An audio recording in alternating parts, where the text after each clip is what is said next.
Welcome to Home Biz Tax Talk. My name is Lysandra Everett. I am the Home Biz Tax Lady and principal owner of Everett Tax Solutions, where we help you win the tax game. Home Biz Tax Talk airs Monday through Friday. And when you tune into my show, you're going to hear about topics that are important to the home business community. All right. So let's talk about these CP2000 letters. Okay.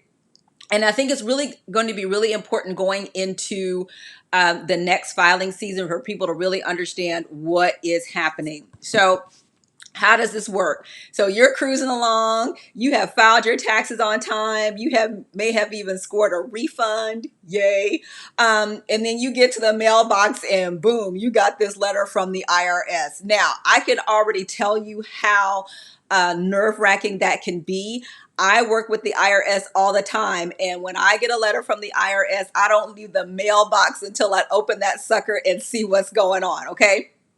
So you open the letter, and your first thing you see in big bold letters is proposed tax changes. That is a CP2000 letter, and that letter is generally to tell you that, hey, you owe the IRS more money. Now, there's important information on the CP2000 letter. So first thing I'm going to tell you is that you have to gather your wits about you, because I get it. It's unnerving to get letters from the IRS, but there's important information on that CP2000 letter that you really need to pay attention to. So the first thing is that up in the top right-hand corner, you're going to see an AUR control number. AUR is automated under reporting. It's important that you see that control number, because there are still people scamming, tax-paying citizens, sending letters that look authentic from the IRS that are actually not letters from the IRS. So knowing that, seeing that AUR control number is important. And if you don't see that, then you need to contact the IRS directly to ensure that this is actually a letter for you. Don't contact the number that's on the paper. Get on the internet, look up the IRS number and call them directly, okay? So not only is going to have that AUR control number in the top right-hand corner, it's going to have the tax return year that they're proposing changes to, the amount of tax due, and the date by which you need to respond. And it will also tell you what happens if you don't respond. So the first thing to do is really to take the time to read the letter to make sure you understand what the letter is saying. Okay, but 9 times out of 10 is the IRS telling you that you owe them more money. Now, more often than not, the CP2000 letter is wrong. Is it accurate sometimes? Yes. But a lot of times it's wrong. And generally you get these proposed changes when you have forgotten to report income. It could be W-2 income, but it's usually 1099 miscellaneous income, 1099K income, or, reporting, sales of stock or something like that. And especially with the advent of, sites like Robinhood, where, any person can just go on and start buying and selling stock, this stuff can happen really easily. And as much as, we have people that have part-time jobs, we have people in the travel industry, like travel nurses and such, that may work at 16 different places in 1 year. So it can be really easy to miss a W-2, okay? It's absolutely possible. So usually in the case of a W-2, the IRS is probably accurate because it's a W-2. You have income that is reported, whatever tax amount. And so if there's any changes to that, then like I said, normally it's right. Okay. But in the case of the 1099 miscellaneous, the stock sales or the 1099Ks, generally the information is wrong. And the reason it's wrong is because all the IRS has is the gross amount of income you received. They have the gross amount of the sale. They have the gross amount that you received, if you're selling on e-commerce like Shopify, Amazon, eBay, or if you are rideshare driving or something like that, where you'll get, the 1099 miscellaneous or the 1099K. They just have the gross amount of your sales or income reported. They don't have your expenses. They don't have the magic 8 ball to know how much you have in business expenses and deductions and such. So all they have is like, hey, we got this 1099K here that has your name on it. And as far as we're concerned, you owe us X amount of dollars. All right. So, so the first thing that you have to do, if it's going to take you some time to get this information together, is you have to reach out to the IRS and say, hey, I got this letter, but it's going to take me a minute to get this, all the correct information together to get it back to you. Okay, great. Please, oh, please, oh, please contact the IRS. Okay. Even if it's nothing but to say, hey, I got this letter and I'm working on it, right? That's what you want to do. And so, when all this happens and it's like, yeah, you know what? I didn't report this income and yeah, I kind of owe y'all some more money. You've gotten the information correct.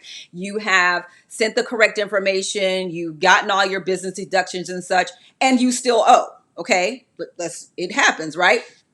And so a lot of times what happens is the taxpayer generally doesn't have the money to pay the tax liability because they didn't know to reserve funds for taxes, right? That is happening a lot, especially in in the side hustle squad, what we call the gig economy, is that they just don't know, they truly do not know that the income that they earn is reported to the IRS. So I remind you, if you get a tax form in the mail, there's a copy at the IRS waiting for you. All right. So don't just think that these tax forms are just for your general information. You're going to have to file these things. Okay.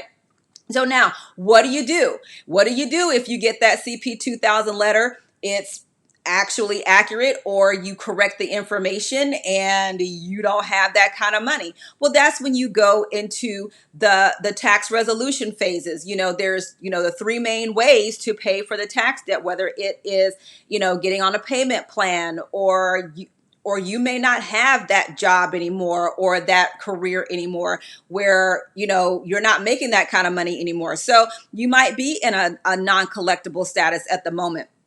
Or you go through the offer and compromise process where it's like, yeah, I do owe you this money, but I can't pay all that, right? And so you go through the offer and compromise process. But understand that, you have to report your income, okay? We get it. Mistakes do happen. Like I said, there's lots of ways that mistakes happen, but there are some people that genuinely do not understand that, yeah, I got to report this income that I got paid on Stripe, or I got paid on PayPal, or the stuff I sold on Amazon. Genuinely do not know. So yeah, it happens. Okay. But the main thing that you want to do is you want to make sure that you contact the IRS. Okay. Do not ignore the letters from the IRS because you're only going to get more. Okay. This is an automated process that, the only time that a human starts to get involved is when you just ignore. When you ignore the IRS, you enforce them to enforce the law. So if you get that CP2000 letter, there's that proposed tax liability, and then you do nothing, that's when the IRS takes those additional steps. That's when they get to the point of levying your wages or your bank account. When you go to the bank on Thursday and you got $10,000 sitting in there, and you go to the bank on Friday and suddenly you got $2 left in there, right? It's not that bad, but just what I'm saying. Just know that, that the IRS can reach into your bank account and levy your wages if you do not respond. Okay. So that's why it's important. The IRS is not trying to put you in jail. But if you don't respond, that's what enforces them to take further action for you to pay your tax bill. That is the ultimate goal. So again, what you don't want to do is you don't want to ignore the letter. And secondly, is that if you get a fraudulent letter, which that is also possible, you want to contact the IRS immediately.